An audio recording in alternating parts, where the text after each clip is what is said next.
Tonight on Bridge City News, Old Man Winter has not let go of his grip just yet. We will see how the city of Lethbridge is keeping up with the snow clearing.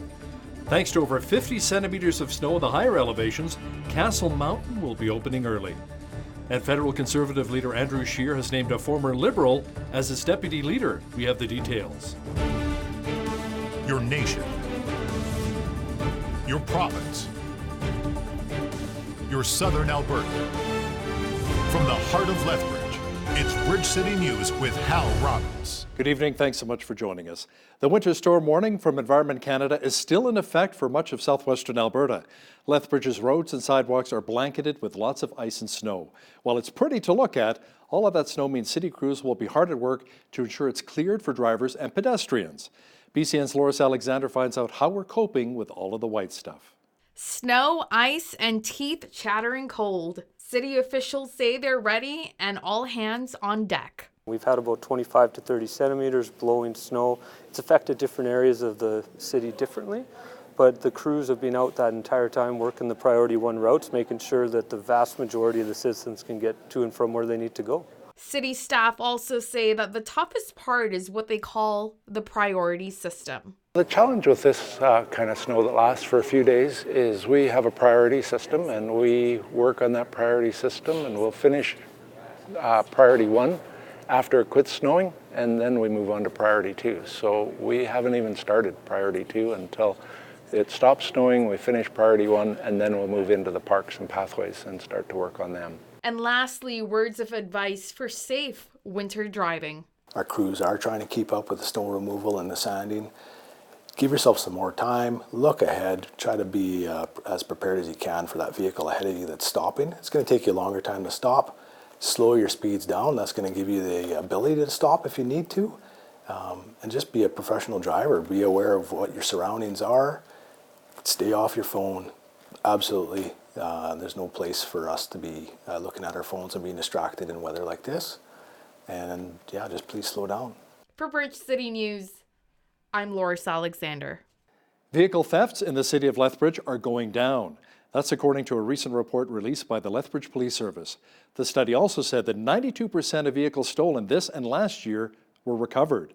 That is up from a recovery rate of 89% in 2017. Police say the majority of vehicles that were stolen were running with the doors unlocked. Lock your car up. If you need to leave it running, it doesn't need to be running for 20 minutes, half hour. And just be aware that, a command start, something that has a safety feature built in that your vehicle cannot be removed while it's running would be advised. Police say vehicle thefts that were not directly related to the increase in drug crime in our city, and it's more from people just looking to go on a joyride. As of Sunday, the government is putting a freeze on municipalities buying new photo radar equipment. It will seek out standardized information on whether the technology actually saves lives.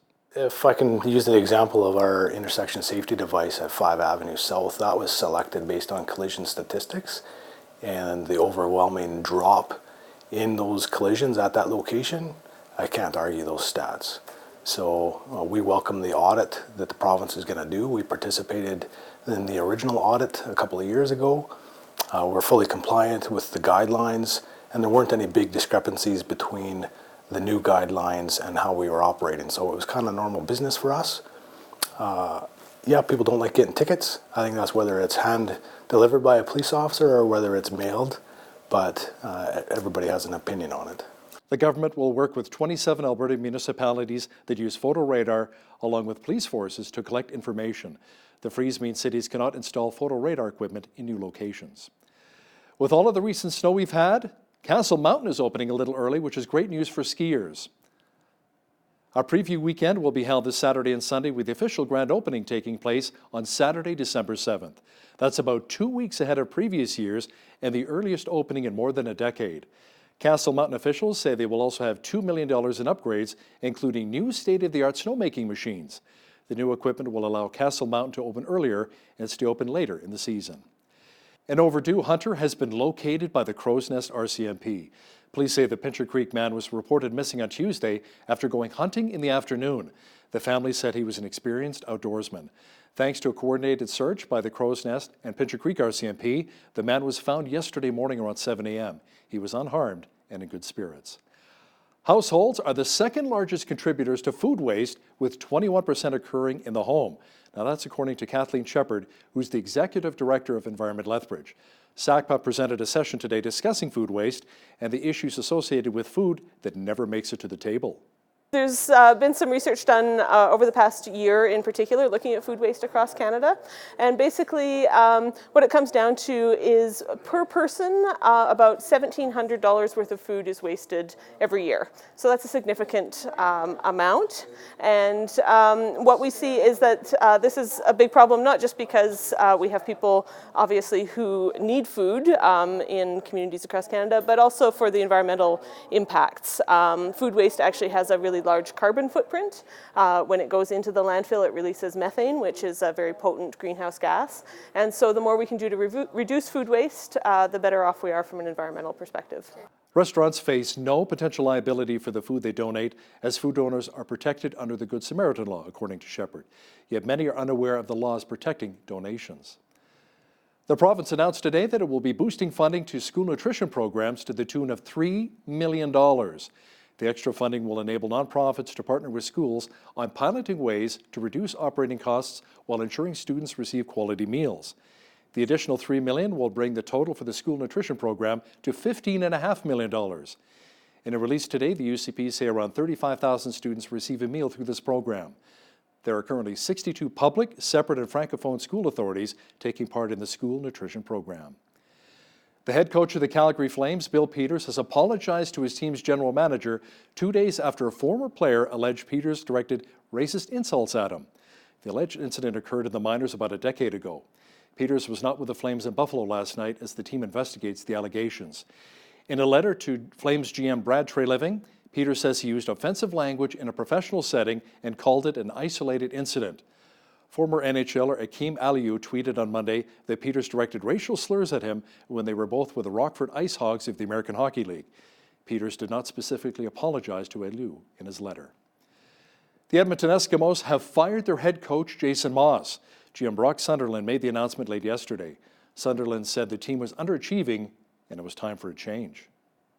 Ultimately, I felt the past 2 seasons we underachieved as a team, and that was the final decision and where that came from. Jason and I had a long conversation at the end of the 2018 season and discussed what we felt moving forward was going to be best for the organization to get to the ultimate goal, which is the Grey Cup. We had a good discussion, and I like Jason. I have immense respect for him professionally, and unfortunately these past 2 seasons we just didn't get to where I thought we should get. The Eskimos finished the season with an 8-10 record and lost in the East Final to the Hamilton Ticats 36-16. Edmonton's downtown Christmas parade has been cancelled. Organizers say it's due to a lack of corporate interest and a drop in sponsorship. A spokesperson says the Santa's Parade of Lights was lacking in paid parade entries and is too expensive to run without them. Organizers say they're hopeful the event will be back next year if there's enough corporate support and paid entries. As part of an ongoing effort to smooth over the waters between Ottawa and Alberta, there may be some tweaks or changes with Bill C-69 and C-48. Both bills have a major impact on our energy sector. The Alberta correspondent with the National Post, Tyler Dawson, says they may be implemented a little bit differently from the original plan. There has been some murmurings here and there from federal politicians, and Mayor Naheed Nenshi of Calgary said this the other week, that there might be some changes in the implementation of it. No one really knows what that means at this point, I would say. Maybe it's a delay, maybe it's who knows? But this is a sign of some openness towards change and listening to the premiers of Alberta and Saskatchewan, I think. And regardless, I think that should be a little bit heartening. Tyler Dawson will have more on how Ottawa is trying to bridge the gap with the prairies. That's coming up after business news. The chief of a Saskatchewan First Nation says he's disappointed at the lack of help from the province and Ottawa to deal with what he says is a suicide crisis. Ronald Metsuing of the Makwasa Gagin First Nation met yesterday with government officials. He says there have been 3 suicides, including one by a 10-year-old girl in 3 weeks, and 8 more suicide attempts, mostly by young people. Metsuing says it's time Saskatchewan brought in long-term suicide prevention strategies to help all First Nations. Rural and Remote Health Minister Warren Kading says it's too soon to implement such a plan. Federal Conservative leader Andrew Scheer says despite some infighting over his future as leader, he will remain at the helm. Scheer also appointed a former Liberal as his number 2. Toronto area MP Leona Alisev was named as Deputy Leader of the Tories. She replaces Lisa Raitt. Leona was a former Liberal Member of Parliament who came to our side in the last Parliament because she believed in my vision and the Conservative vision for Canada. She represents a diverse GTA riding, and I will depend on her to help hold the government to account while I'm on the road and to help expand our party in Ontario. In addition to Leona's role as Deputy Leader, I am pleased to announce the following members of my House leadership team. Alain Reyes, député pour Richmond-Athabasca, comme Lieutenant du Québec. Mark Strahl, the MP for Chilliwack-Hope, will serve as the Chief Opposition Whip. John Brassard, the MP for Barrie-Innisfil, will serve as the Deputy Chief Opposition Whip. Candice Bergen, MP for Portage-Lisgar, will continue to serve as the House Leader of the Official Opposition. John Nader, the MP for Perth-Wellington, will serve as the Deputy House Leader of the Official Opposition. Catherine McKenna says her priority as Canada's new infrastructure minister will be to get projects built quickly. The Liberal government has committed more than $180 billion over the next 12 years to improve bridges, roads, and public transit. My first priority is getting things built quickly that matter to the lives of Canadians. That takes collaboration, cooperation, open communication, and that means that we can actually make a real difference. We're all partners in this. It is our job, everyone in this room, to ensure that all orders of government work for people. Otherwise, we'll see the continued erosion of the faith of Canadians in all of us. The Premier of Nunavut says Canadians living in the North should receive higher rebates to compensate for the federal carbon tax. The feds call the tax revenue neutral because the money collected is supposed to return directly to the areas where the federal system is imposed. The Premier argues the tax is not revenue neutral for his territory because it has a multiplying effect. The Prime Minister is aware of our issues, and we reiterate that he still knows our issues, and I just reinforce our issues that some of the issues we talked about were healthcare, devolution, climate change, addiction treatment centers. And I brought it up that climate change is affecting the Arctic and Nunavut Butte more than anywhere else, like it's warming at 3 times the rate. But we don't have any alternative energy source right now as we speak, because wind's not reliable and solar's not that reliable, and when you get in the high Arctic where you got 24-hour dark for 4 months, it's absolutely not reliable. So we want to do our share because we feel the effects, but the carbon tax is just a tax for us, but it's here and we know it's staying, and it doesn't do any good to fight something that's already there and in place. So we just want to get more resources so we can do our share to mitigate the effects of climate change. It appears as though, as a society, we may become a little too easily offended. Now, that's according to National Sun columnist Anthony Furey. Anthony says it's not like the old days when we could just simply agree to disagree. It's not like someone disagrees with you and I'm indignant to learn that not every human being is like me. That's just life. That's adult life, and you get on with things. And I find more and more now just disagreement is being characterized as speech that can expose people to harm, and all of these kind of labyrinthine arguments they come up with that are basically cheap excuses to shut down differing opinions. Catch the full interview with Mr. Furey and BCN's Paul Arthur talking about sensitivities and the underlying reasons why Don Cherry was fired from Hockey Night in Canada. That's coming up in the second half of our show. We have had quite a bit of snow in southwestern Alberta, but this is what it looked like on a major highway linking California and Oregon. A major storm that blew in off the Pacific Ocean slammed the region with heavy snow, winds, and rain, closing the highway for a short time. The storm, called a bomb cyclone, came ashore near Brookings, Oregon late Tuesday afternoon, packing heavy snow and winds gusting up to 170 kilometers an hour in some areas. A bomb cyclone is rare in the U.S. West. Forecasters say it was one of the worst such storms in the past 20 years. Now here's some dramatic footage of a fire at a Texas chemical plant. While firefighters were battling the blaze that was spurred by an earlier explosion, a large fireball erupted and sent large plumes of black smoke into the air. 3 workers were injured after the initial blast yesterday. The massive explosion blew out windows and doors of nearby homes. There were no reports of any additional injuries in the second blast. Vaping. You see it everywhere, in people's cars, at parks, even on outdoor patios when it's warmer. There's a lot of controversy surrounding e-cigarettes and how manufacturers have been targeting teenagers across North America. In New York, lawmakers there have voted to ban flavored electronic cigarettes. Opponents of the ban say flavored e-cigarettes have helped tobacco smokers quit. I am very proud that we're voting on this.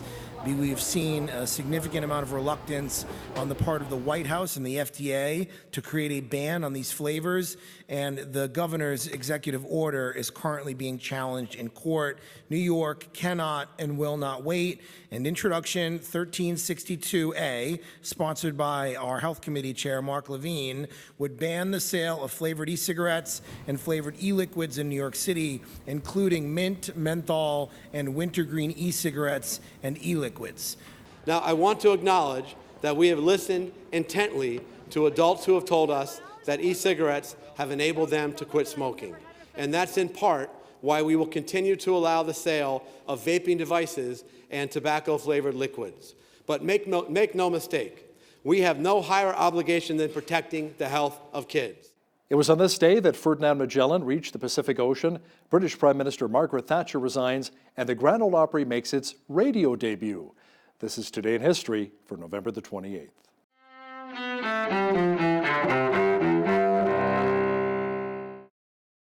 November 28th, 1520. Ferdinand Magellan reaches the Pacific Ocean after passing through the South American strait that now bears his name.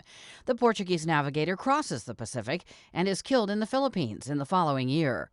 But Magellan's crew continues and ultimately completes the first circumnavigation of the globe.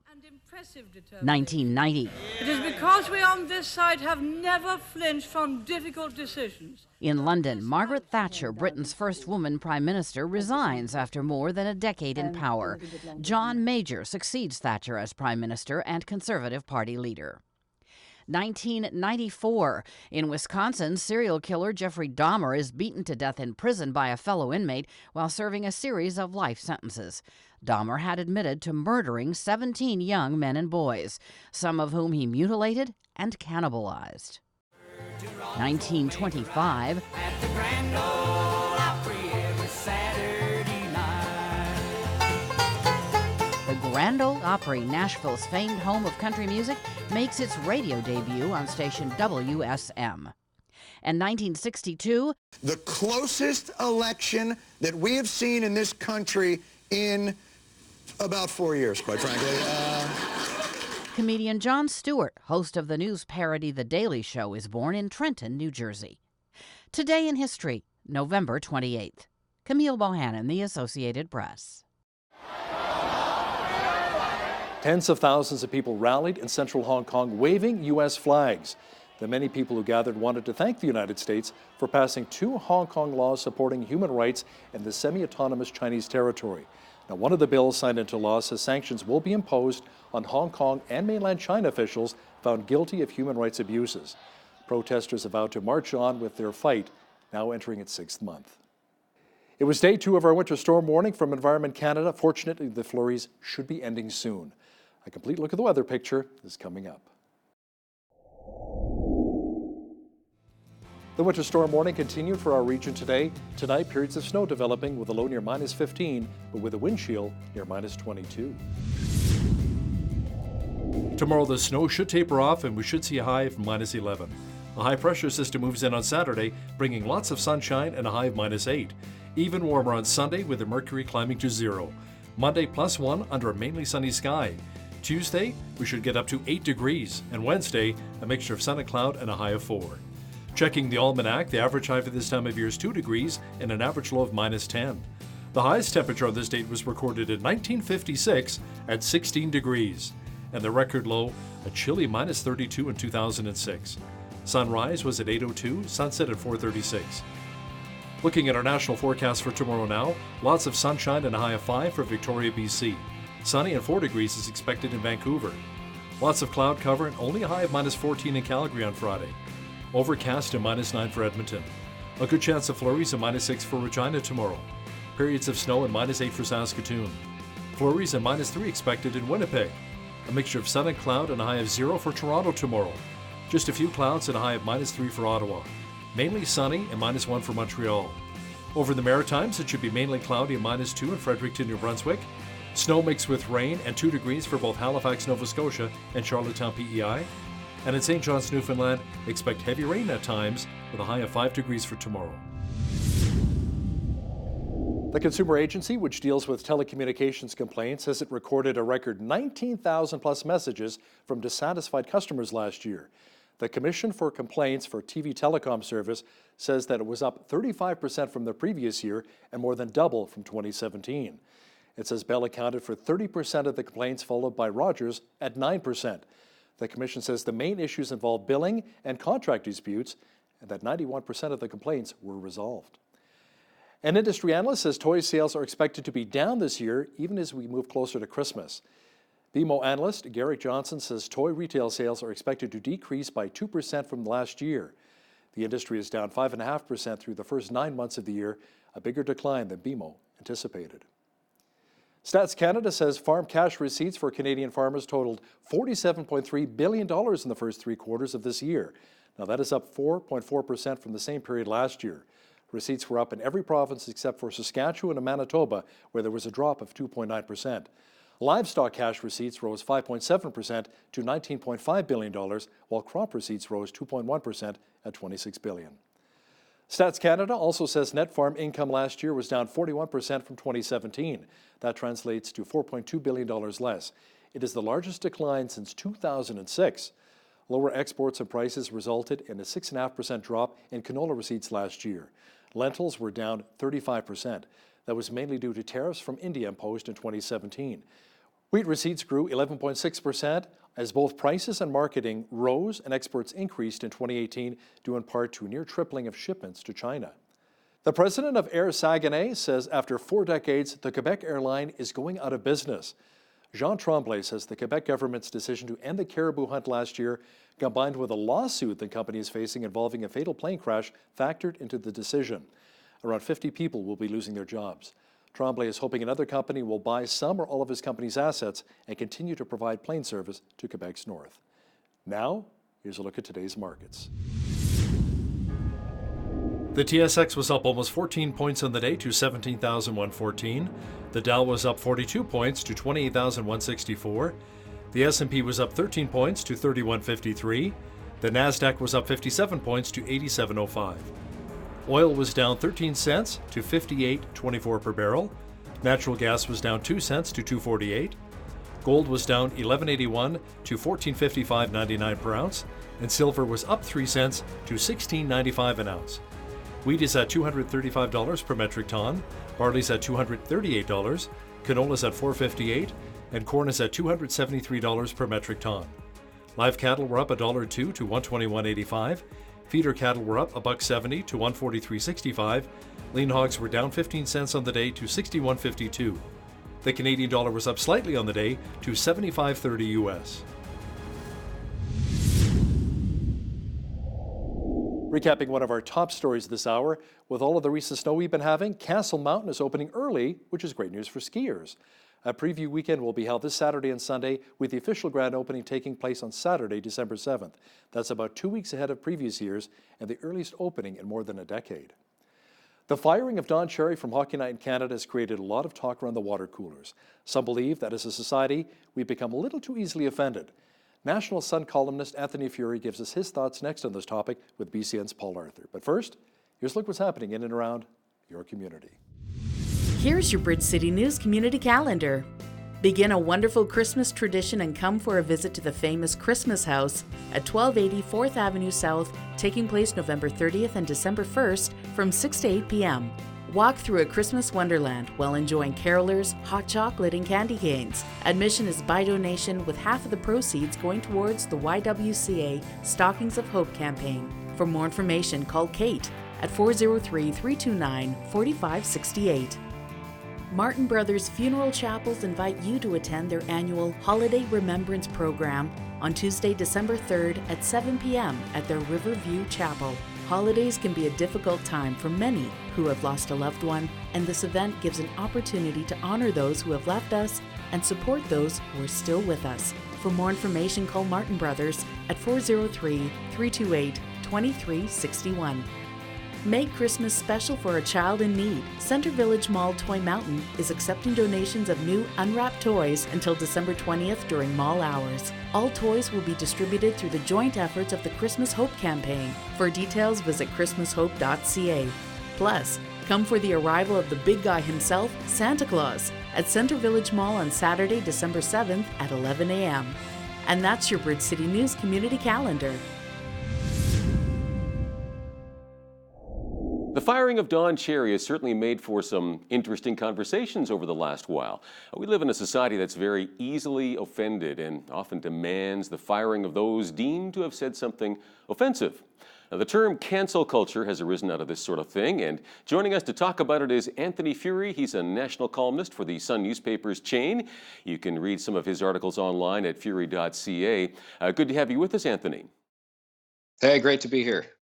Yeah, you write in one of your recent articles, The Lost Art of Disagreement, love the title, about how when you were in university, you went to hear some controversial speakers. That happens at universities, at least it used to, and the response from students and faculty was different than it is today. Do you want to explain some of those differences?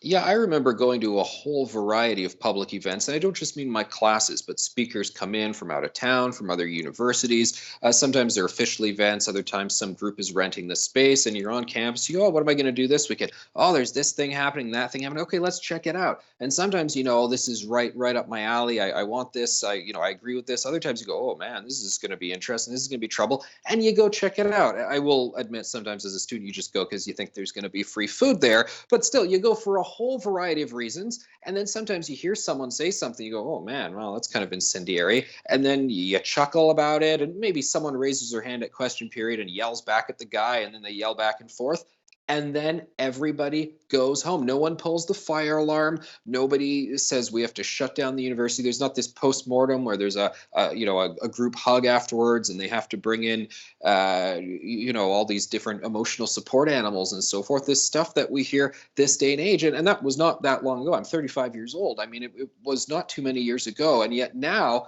you just can't have any speaker out there that's really challenging the orthodoxy, which is really supposed to be the point, I believe, of higher education.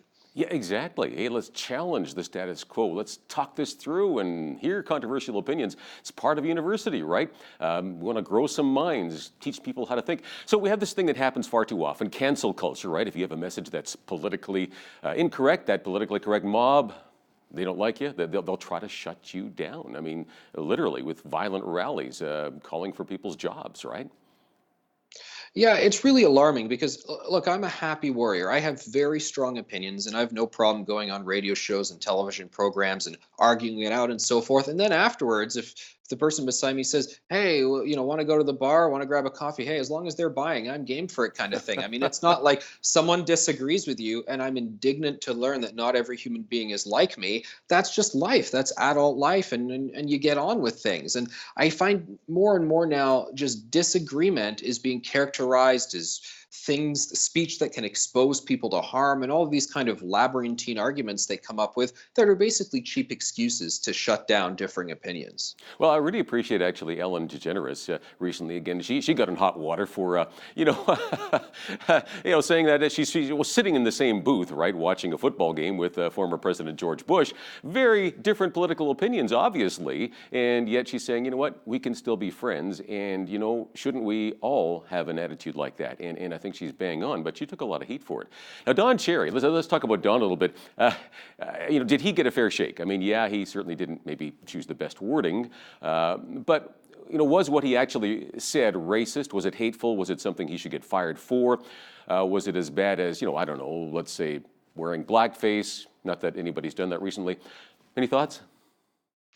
Well, what I will say is I receive feedback from readers all across the country, and people have very strong views, and they didn't necessarily follow stereotypes. For instance, there would be sort of the middle-aged, rugged hockey dad who said, "Good riddance to Don Cherry. I want him out of here. I want to never see the guy again." And then we had new immigrants, new to Canada, who said, "2 thumbs up. We support everything Don Cherry said," and everything in between and so forth. So there was a wide variety of opinion. Okay, great. That's Canada. That's free speech. That's how these things work. I think the part about him not getting a fair shake is the disproportionality of the whole thing. We have a guy who says a whole lot of things, does a lot of things, does a lot of great things for charity. I mean, the stories I told about this guy with no gain for him, not charging anyone or anything, going out of his way to help people who were in the hospital with cancer, all these stories. I mean, it was really remarkable stuff to hear. And then we've got this one sentence where you say, okay, well, what does this word mean and that word mean if we rearrange this, that, and the other? Should he have said the thing? Maybe not. Was it this, that, or the other? Maybe it is. But did the guy deserve to become public enemy number 1 for a full week period,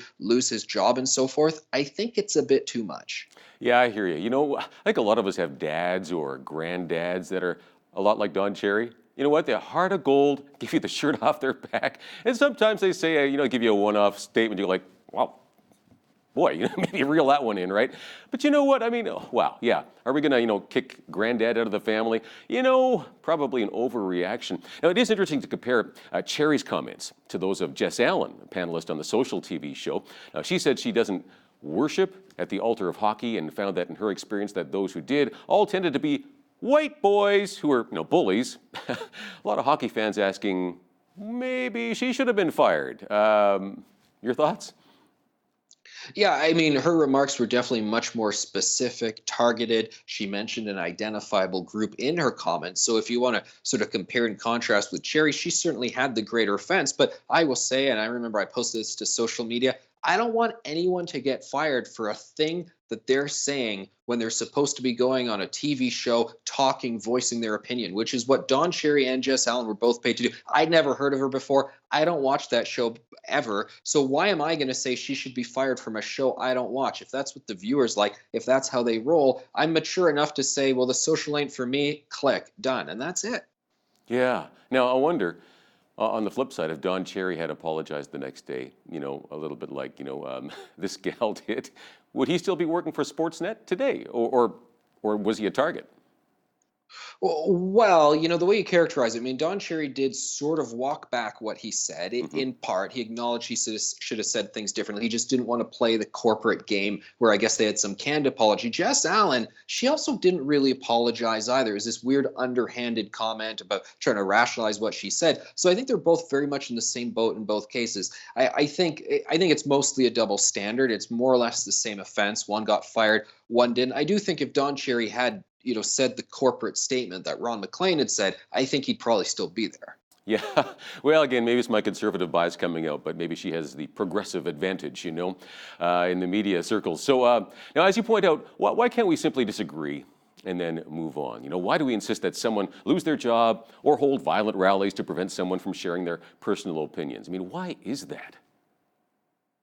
Well, I don't really know. I mean, it's been really disappointing to see this happen. I think social media plays a game, 24-hour news cycle. I mean, I know you and me work in that realm, but you get what I'm saying here, that there's this constant need to make something out of everything. There's a constant need to go and say your private thoughts in this sort of public space. And I think we also have a problem not realizing, I mean, I look at Facebook and Twitter and those things as kind of like the online version of hanging out at Timmy's or being at the bar and so forth, where you're allowed to just, do your thing, say your thing. But the problem is it is writ large for the whole public to see. And then people say, all right, let's get that guy.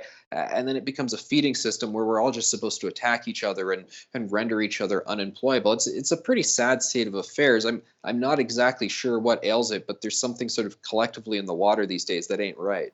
Yeah, I think it is tied in with social media. I think it's given us a tool that we've learned to use the wrong way. And maybe it's just me, but it seems so ironic to me that the same people who call anyone who disagrees with them hateful seem to be the same people who show up at these crazy rallies where crowds shout hateful, name-calling insults at those who hold a differing viewpoint.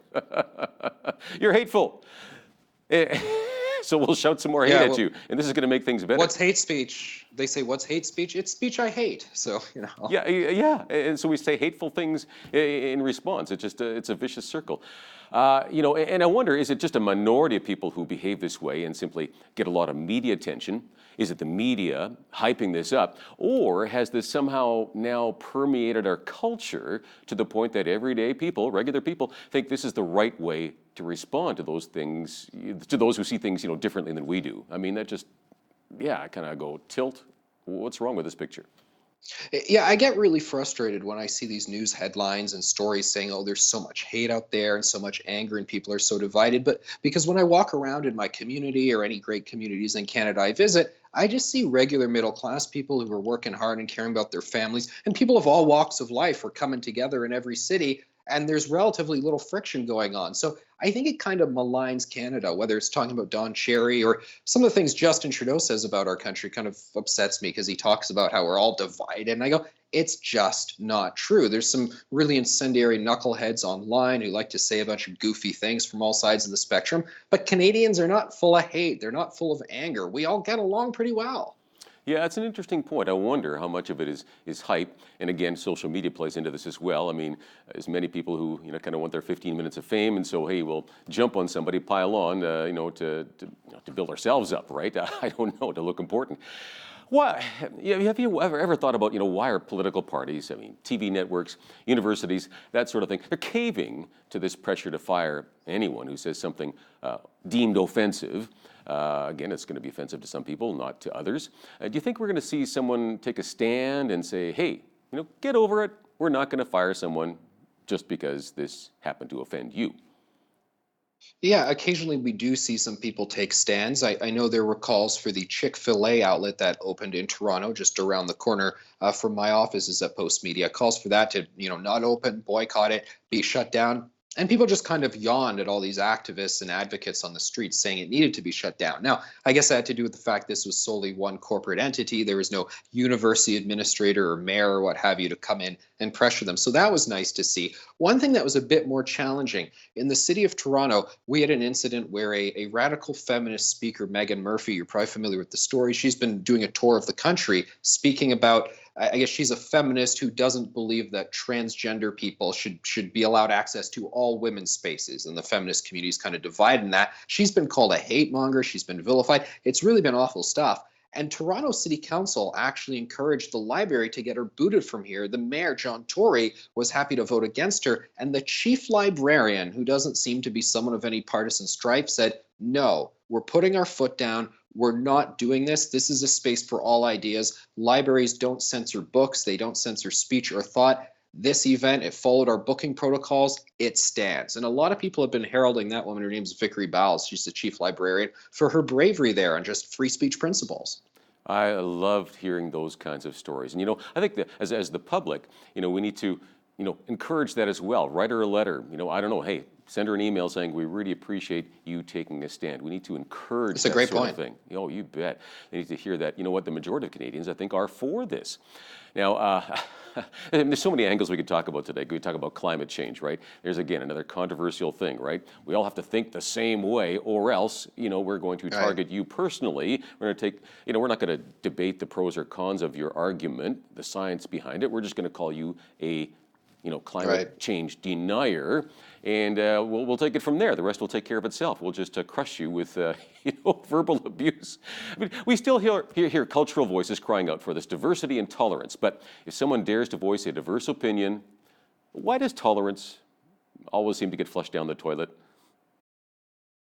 Yeah, well, I think there's a lot of influencers out there and sort of the tastemakers and gatekeepers who they have their agenda set and they have the narratives that they want to stick with, and then they come up with these sort of word games to block you out. I think the climate change example is a perfect one. Just recently, we've seen a lot of actual climate scientists and people associated with that UN Intergovernmental Panel on Climate Change come forward and say, we're actually a little uncomfortable with what a lot of the activists are saying and what young Greta Thunberg is saying, because we never said that the world's going to end in 12 years. We never said it's going to cause mass deaths. We never said it's going to cause crazy migration patterns. You guys are taking this way out of hand and you poisoned the well, and we're having problems getting action on this. I myself, I think that this needs to be a private sector, free market thing. I think if anything heralds the green revolution, it's going to be people deciding to buy the electric vehicles and so forth because the price point is there. I don't want a carbon tax at all. And quite frankly, I think Canada should withdraw from the UN Paris Climate Accord deal. And that is just considered, That's it. You're off the program. Sorry, I have to cancel yeah. you. Sorry, Anthony, I'm going to have to cancel you. This won't go to air because you, like we could do that, right? And people do that. Say, we're never going to have Anthony Furey on again because he said that. I mean, good for you for speaking up. You know what? Whether I agree or not doesn't matter. You should be free to say what you think. I sometimes wonder if part of the problem is with our university system itself. Is it possible that they have, for so many years, been teaching our students what to think as opposed to how to think? Think it through critically, analyze this from all sides, right? Absolutely. I mean, you see this in documents, whether it's at university level or even at the elementary school level, that we now have a social justice learning system. We now have this equity policy for all our classes. And you go, what does all this mean? Well, it's basically buzzwords to mean politicization of different curriculums. And it's incredibly alarming to see things head in this direction because it really puts the lid on free inquiry. And I think you get two things happening. You get more and more people kind of brainwashed in it, and you get more and more people rebelling against it and saying, we don't want anything to do with this. And again, it puts us at loggerheads. Education should be a pretty sort of moderate, just the facts, please, ma'am, kind of situation where we all benefit, whatever our religion or our political views and so forth. It's quite sad, actually, all of this stuff. I hear you. We need a little more Columbo in our lives. Just the facts, ma'am. That's good. Okay. I'm out of time. Thanks so much, Anthony. It's been a blast. Thank you. It's been a pleasure. You bet. Anthony Furey, a national columnist for the Sun newspaper's chain. Again, you can read some of his fascinating articles at furey.ca.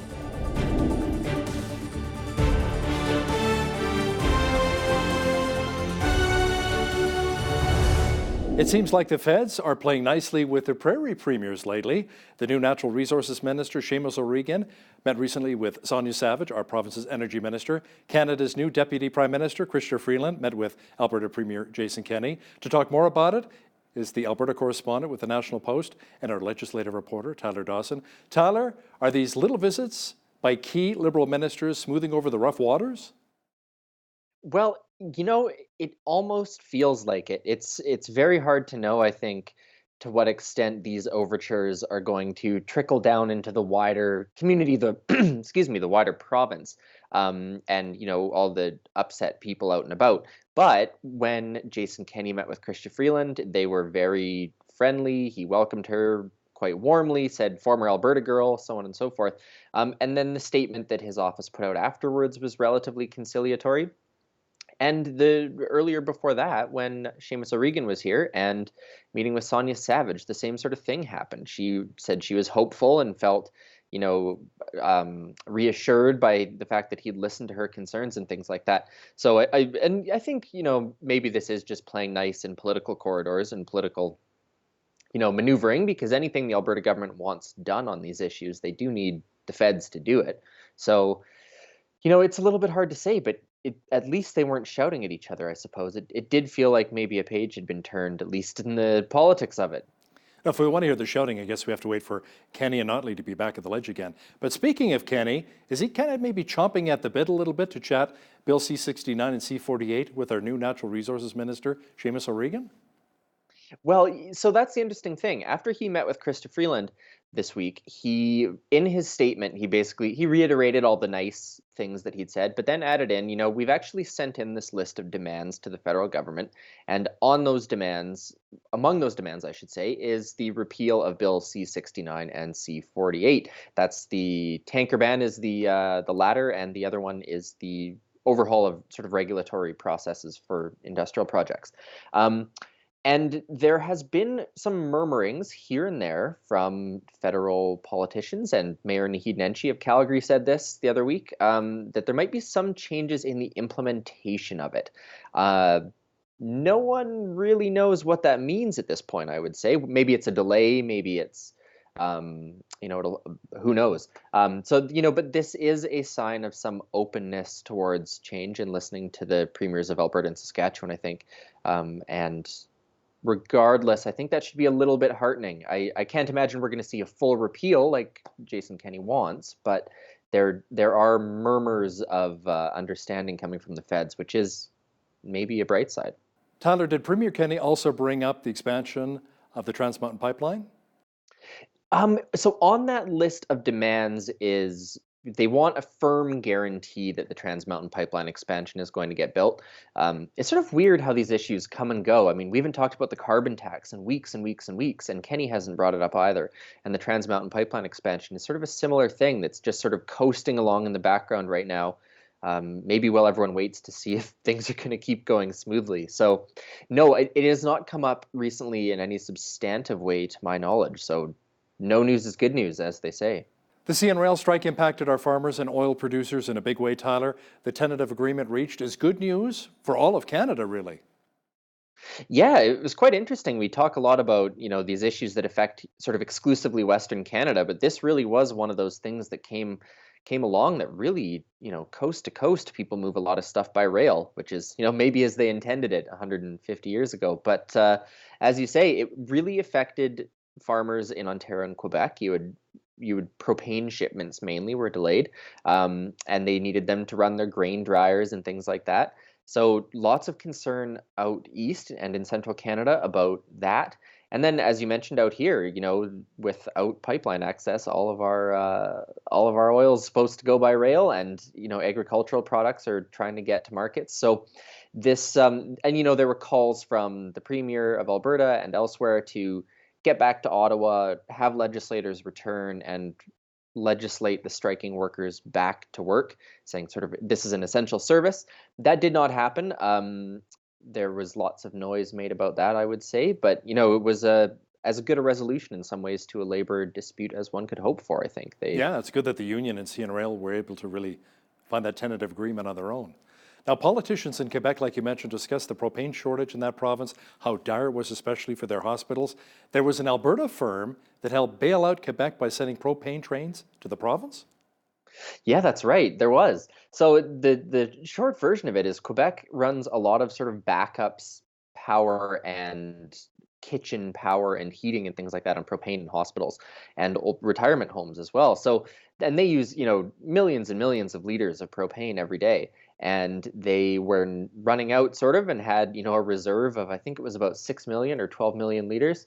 So they had, a handful of days in reserve. And the funny thing, of course, is that the propane that they use mostly actually comes from Alberta, the pipeline that goes over to Sarnia, Ontario. And then from there, it either goes by truck or train, mostly by train. But yes, it was an Alberta firm that sent in, I'm blanking on the exact number now, but it was several days worth of propane. This was to bail out the hospitals and essential services and agriculture and things like that until it was all smoothed over, citing Canadian patriotism as the reason for doing it. So, at the end of the day, market-based solutions and the labor situation seems to be resolving, and maybe all's well that ends well, but all the sort of financial reporting and business reporting over the past week or so suggests that we are going to see some ripple effects of this through GDP and through the economy for the next little while any backlogs that have built up sort of shake out.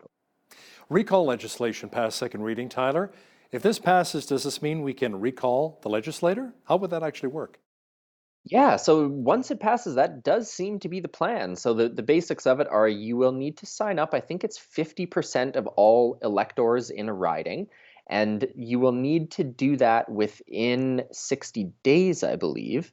And then you will need to, present that to the legislature and say, look, we got all these people on board. We got them on board this quickly, and we don't like whoever it might be. And they would recall them. So there are other jurisdictions that have tried these sort of things. And it's been, a conservative proposal for a long time. So we will see how often, if ever, it gets used. I mean, I can think of a couple instances maybe when it would have in Alberta. There was some NDP controversies right at the beginning, for example, that people were quite worked up about. But it's one of those things you always wonder when politicians do these if they worry that it'll backfire on them. I can't imagine Jason Kenney will get recalled, but that is exactly what this would allow for. Should his riding members decide they don't like him very much. Now, a story we recently had on Bridge City News is how the province is launching a survey into whether or not we should keep daylight savings. Now, what have you been hearing? Yeah. Most people I've spoken to here say they want to ditch it. They want to get rid of it. Well, isn't that odd? Because I don't mind it. I think it's worth the pain to get that extra hour of sunlight when summer starts to come. So no, it's been all quiet on that front actually, but it's I shouldn't say all quiet. It's been quite quiet on that front. The government is consulting and doing its survey thing on that, and at some point we'll see what happens. So there does seem to be a bit of a trend of other jurisdictions moving away from this stuff too. So materially, I wonder how much it'll matter.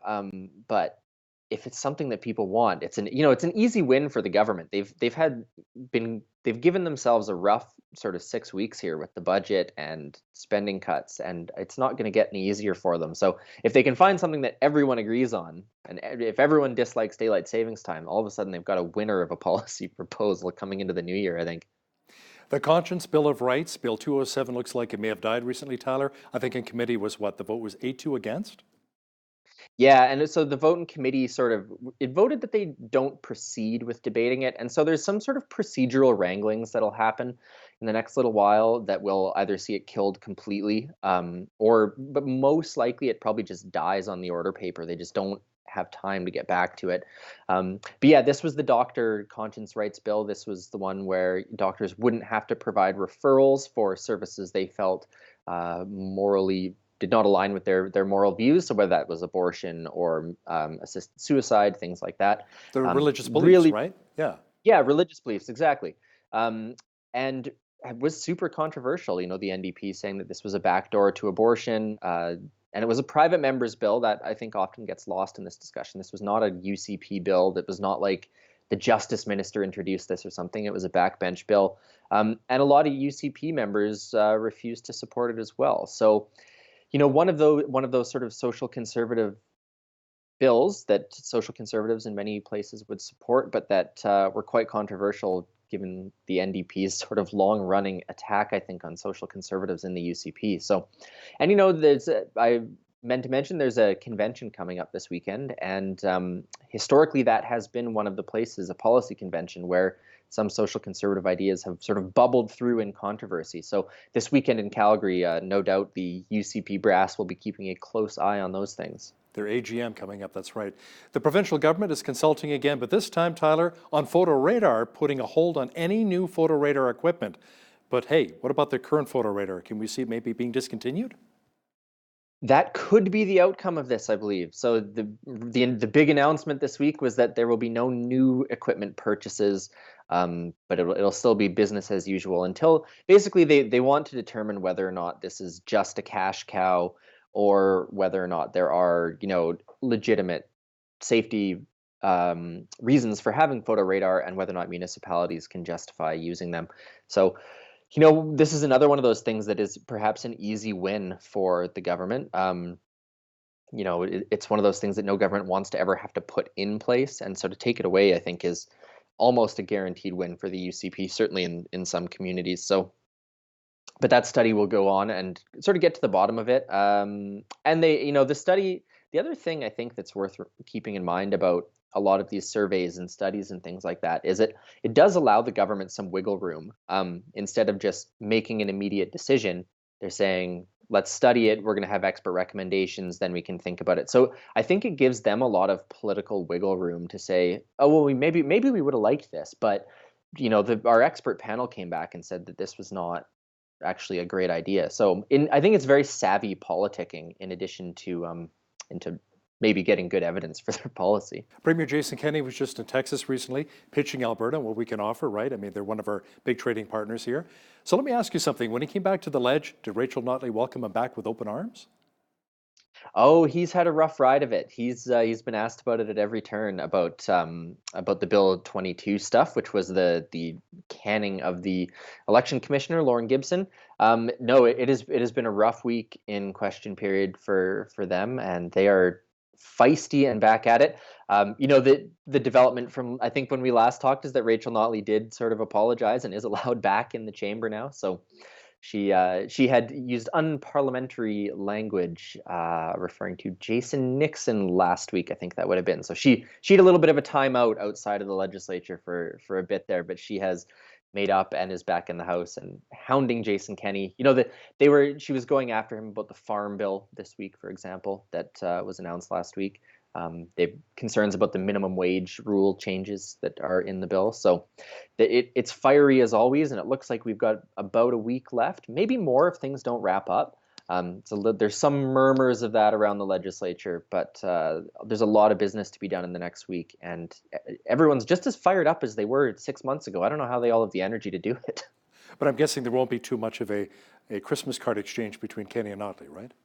Well, goodness, it's we're having our Christmas party next week, so they all better buck up and become friends because we've got tickets to sell. The Alberta correspondent for the National Post and our legislative reporter, Tyler Dawson, thanks for joining me from Edmonton. Thanks for having me, Hal. On behalf of all of us here at BCN, I'm Hal Roberts. God bless. Thanks for watching.